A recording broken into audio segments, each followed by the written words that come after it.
Senhor esteja convosco. Proclamação do Evangelho de Jesus Cristo segundo Lucas. Naquele tempo, Jesus desceu da montanha com os discípulos e parou num lugar plano. Ali estavam muitos dos seus discípulos e grande multidão de gente, de toda a Judéia e Jerusalém, do litoral de Tiro e Sidônia. E, levantando os olhos para os seus discípulos, disse: Bem-aventurado vós os pobres, porque vosso é o reino de Deus. Bem-aventurados vós que agora tendes fome, porque sereis saciados. Bem-aventurado vós que agora chorais, porque havereis de rir. Bem-aventurados sereis quando os homens vos odiarem, vos expulsarem, vos insultarem e amaldiçoarem o vosso nome por causa do Filho do Homem. Alegrai-vos neste dia e exultai, pois será grande a vossa recompensa no céu, porque era assim que os antepassados deles tratavam os profetas. Mas ai de vós ricos, porque já tendes vossa consolação. Ai de vós que agora tendes fartura, porque passareis fome. Ai de vós que agora rides, porque tereis luto e lágrimas. Ai de vós quando todos os elogiam. Era assim que os antepassados deles tratavam os falsos profetas. Palavra da salvação. Glória a vós, Senhor.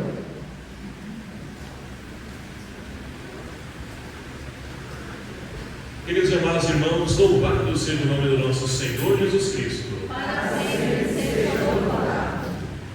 Que alegria nós temos de poder então nos reunir, para podermos enriquecer, nos alimentar da palavra de Deus, porque é ela que nos ajuda a nos encontrarmos, a nos redescobrir enquanto seres humanos. E a cada domingo nós temos então uma riqueza que vem então ali e nós levamos para a nossa vida, extraímos dessa liturgia, para que ela possa então alimentar em nós a esperança. No domingo passado, só recapitulando, essa linha de condução a qual a liturgia vai trazendo para nós, nós tínhamos então Jesus que ensinava as multidões e depois então ele chama os discípulos para poder ajudá-lo no anúncio do reino de Deus. E ali dizia então que os discípulos deixaram as barcas e seguiram prontamente. E a liturgia de hoje, meus queridos amados irmãos, é preciso entender que ela está em sintonia, como a palavra de Deus, ela traz um fio condutor a cada domingo para nós. E hoje, então, os discípulos que foram chamados e com certeza seguiram Jesus, abandonaram tudo para seguir Jesus, e nós refletimos sobre o chamado que Deus tem também para a vida de cada um de nós, e qual a resposta que nós damos a esse chamado. É um sim ou é um não? Porque hoje a liturgia, meus queridos amados irmãos, se a nossa resposta for positiva, afirmativa, diante da proposta de Deus, nós somos convidados então a avançar mais um pouquinho nessa reflexão. Eu sou de fato feliz? O que é a felicidade? É algo que gira em torno da liturgia, que não está ali, explicitamente ali, aberto para nós, mas através da palavra nós somos convidados a refletir. Felizes vós, olha só o que Jesus acaba de dizer. 4 situações que, olhando para a realidade de hoje, nós podemos dizer que não, Jesus não está entendendo nada. O que Jesus está falando aqui? Ou nós não estamos entendendo o que ele está falando. Por quê? Vai falar, ai daqueles que choram, dos pobres, dos que sofrem, que são felizes? Mas vamos entender o que diz a leitura para nós hoje. E para isso nós podemos então olhar para a primeira leitura. Leitura hoje do profeta Jeremias. Jeremias, então, para aqueles que não o conhecem, é um profeta que iniciou seu ministério lá por volta do século VI a.C., onde então ele iniciou seu ministério por volta dos seus 18 anos por aí, e ele pôde atravessar um momento difícil que foi então da fase onde havia conflitos, de dificuldade, conflitos falando aqui não somente religioso, mas também politicamente falando.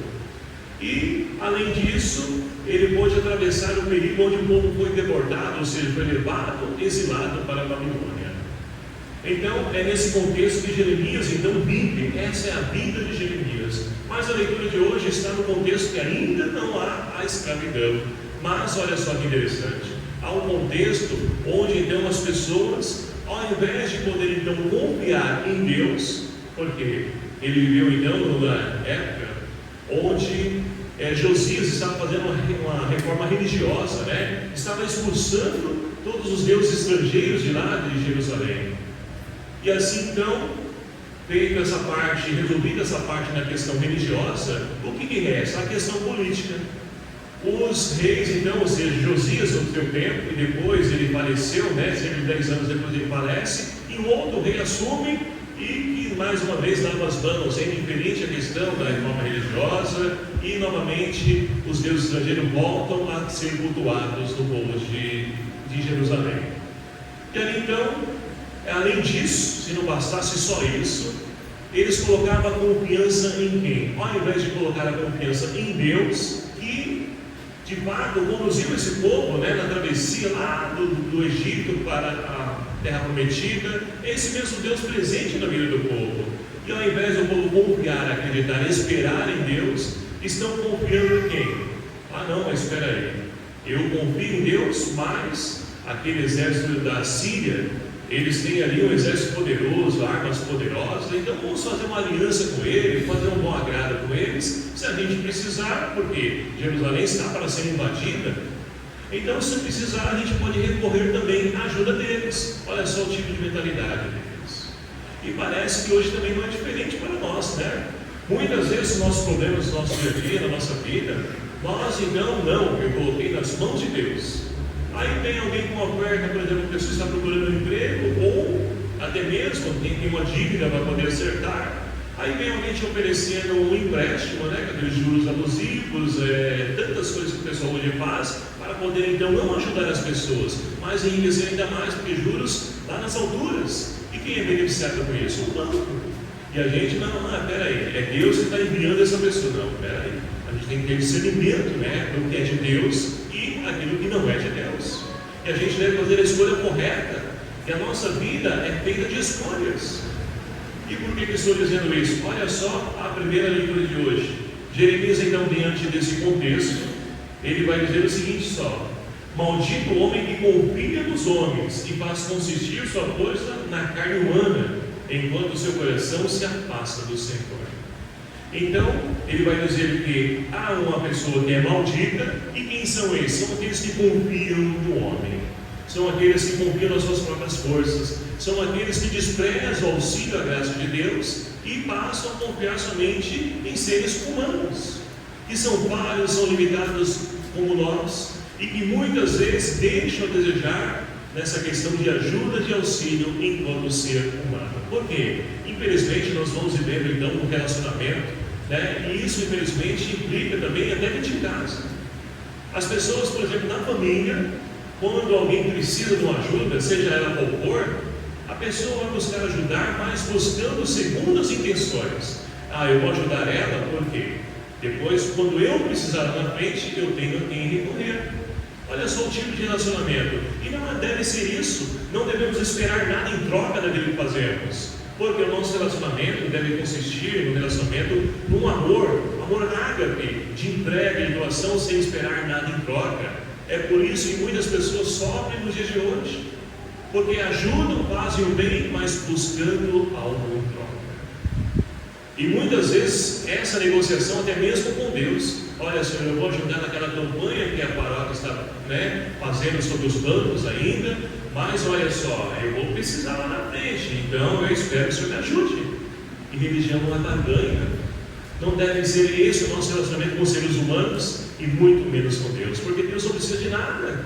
Deus é todo-poderoso, onipotente, Ele tem tudo. Quem precisa dele somos quem? Somos nós.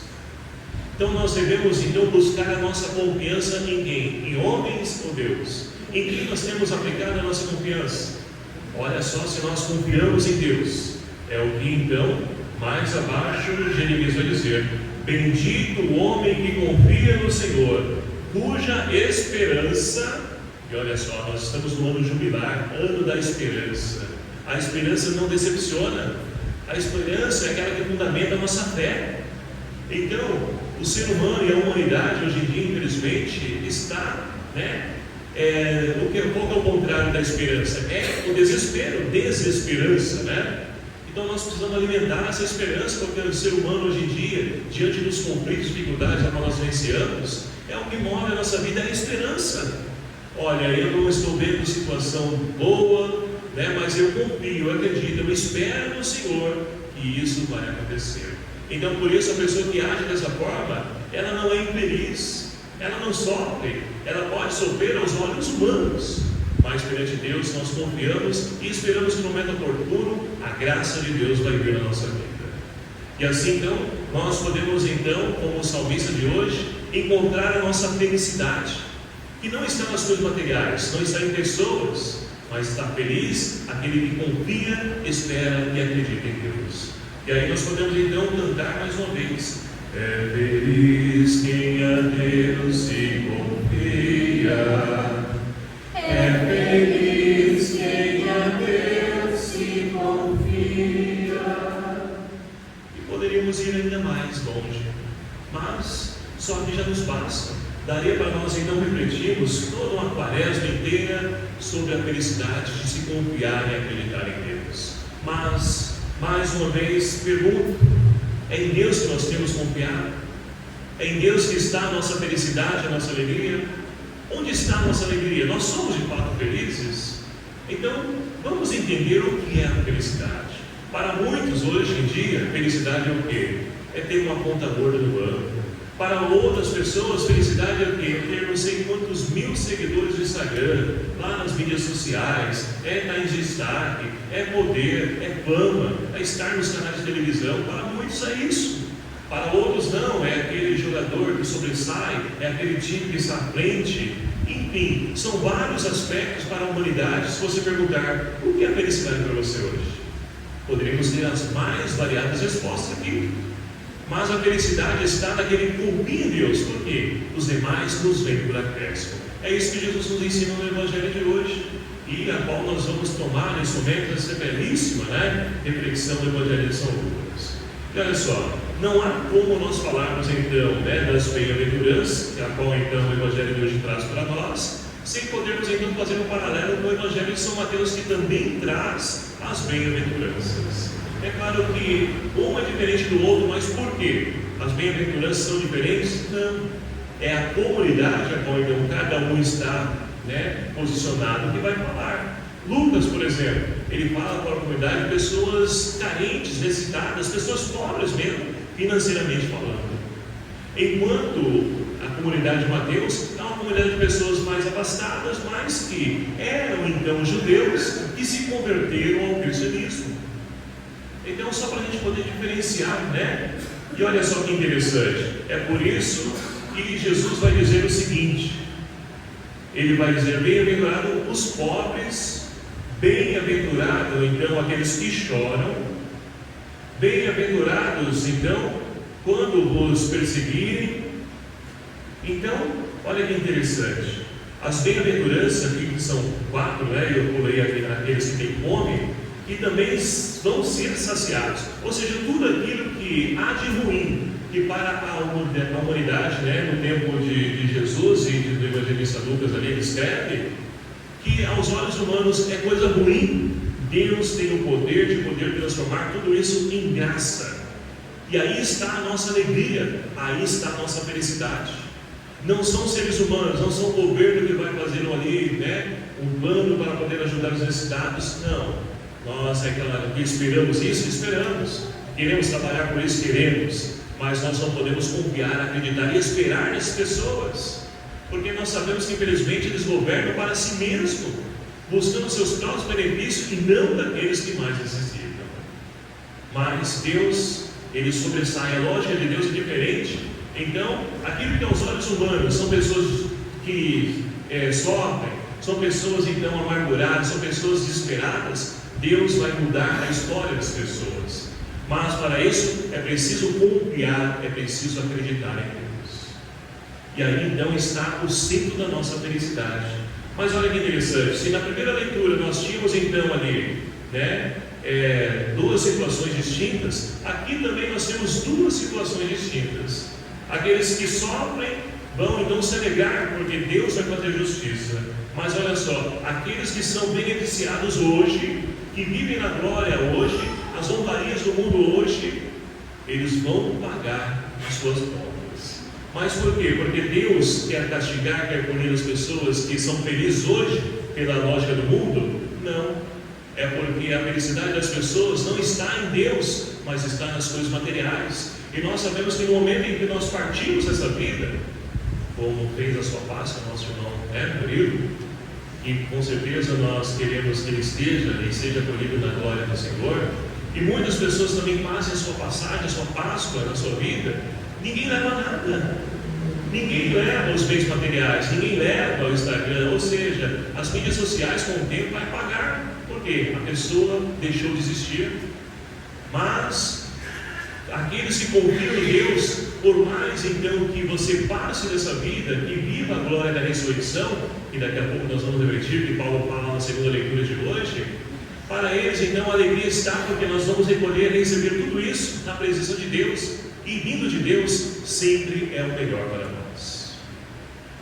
Então é por isso que Lucas faz questão de dizer, que bem-aventurados, e vai dizer aqueles que não são bem-aventurados, ou seja, são malditos também, porque colocam a sua esperança nas coisas materiais desse mundo.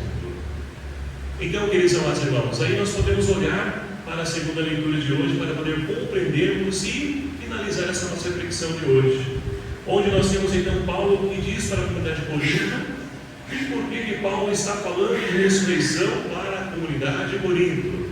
E olha só, é a primeira vez que nós vamos ver na Bíblia alguém falar de ressurreição. É o primeiro escrito sobre ressurreição, É claro que nós temos Macabeus que são a menção, mas não é ninguém que ali ousou dizer claramente, abertamente a questão da ressurreição. Mas olha só por que Paulo diz isso para a comunidade de Corinto. A comunidade de Corinto é uma comunidade portuária, onde então ali, como toda a cidade de Porto, há coisas boas, mas também coisas ruins. E entre as quais está o quê? A questão da filosofia, a questão da cultura grega. E para os gregos, então, a pessoa deve então se preocupar em salvar, como diz muitos nos dias ainda de hoje, salve a alma, porque o resto, Mas não é assim. Para nós cristãos, o nosso corpo também deve ser preservado, deve ser salvo, porque nós vamos ressuscitar também um corpo. E para o Corinto, para a mentalidade de muitos na comunidade, não acreditavam na ressurreição da carne. E é por isso que Paulo vai dizer o seguinte: olha, se vocês não acreditam na ressurreição da carne, vã é a nossa fé. Então Cristo não ressuscitou. Se Cristo não ressuscitou, a gente está perdendo tempo nessa vida, porque vai passar por essa vida, vai chegar no fim dessa vida e acabou a nossa história, acabou então tudo para nós. A vida tem fim. E para nós que cremos em Cristo, que ressuscitou, nós não podemos então acreditar e dar brecha a isso na nossa vida. Muitos acreditam, em respeito aos nossos irmãos, espíritas, na questão da reencarnação, tudo, mas para nós católicos isso não pode fazer parte da nossa vida. Nós acreditamos na ressurreição. Como vai ser? Não sabemos. Deixemos isso para Deus, mas nós confiamos que a morte não é o fim, mas é a passagem para a vida em Deus. E é isso, meus queridos amados irmãos, que dá sentido e felicidade para nós nessa vida. Porque se nós vivêssemos então somente esperando a felicidade nas coisas materiais desse mundo, nós perderíamos também o sentido da nossa existência. Se a vida acaba aqui e eu não pude viver, gozar de felicidade aqui nesse mundo, acabou. Então eu vou aprontar, eu vou fazer isso, aquilo, outro, eu vou deixar de acreditar, de confiar, e a vida da pessoa perde sentido. E é justamente essa a mentalidade de muitos nos dias de hoje, que precisam se reencontrar, descobrir o Cristo, mas para isso eles precisam de pessoas que possam apontar um caminho de luz para que eles novamente possam alimentar a sua esperança. Então, queridos amados irmãos, domingo passado o Senhor nos convidava, nos chamava para podermos também ser seus seguidores, para poder anunciar a boa nova. Mas para isso nós precisamos então ser felizes, mas não felizes materialmente falando. É ser feliz daquele que confia, acredita em Deus e espera em Deus. E assim, com certeza, nós poderemos ser sinal para esse mundo de hoje, sinal de contradição para muitos. mas que leva e dá sentido à vida para muitas pessoas, para que elas possam se encontrar e novamente não se percam, a tal ponto de poder então menosprezar o sentido, o valor da vida. Que nós possamos então hoje pedir ao Senhor que nos conceda a graça de podermos então refletir primeiramente: eu sou bendito ou maldito? Em quem eu tenho colocado a minha esperança, a minha fé? É em Deus, em pessoas, em coisas? Que nós possamos refletir tudo isso, para que nós possamos então novamente voltar ao caminho da felicidade, que está na confiança inabalável em Deus. E olha só, eu não sei o que você tem vivido, se você tem passado a questão da pobreza, se você então tem passado a questão do desprezo, se você tem passado e vivido também a questão de fome, se você tem sido perseguido, eu não sei o que você tem passado, mas Deus fala hoje ao seu coração: para cada um de nós, alegrai-vos e exultai, porque será grande a vossa recompensa, mas no reino de Deus e não aqui. Então que nós possamos alimentar a nossa esperança, confiando sempre nesse Deus que não nos abandona. Louvado seja o nome do nosso Senhor Jesus Cristo. Para sempre seja o nome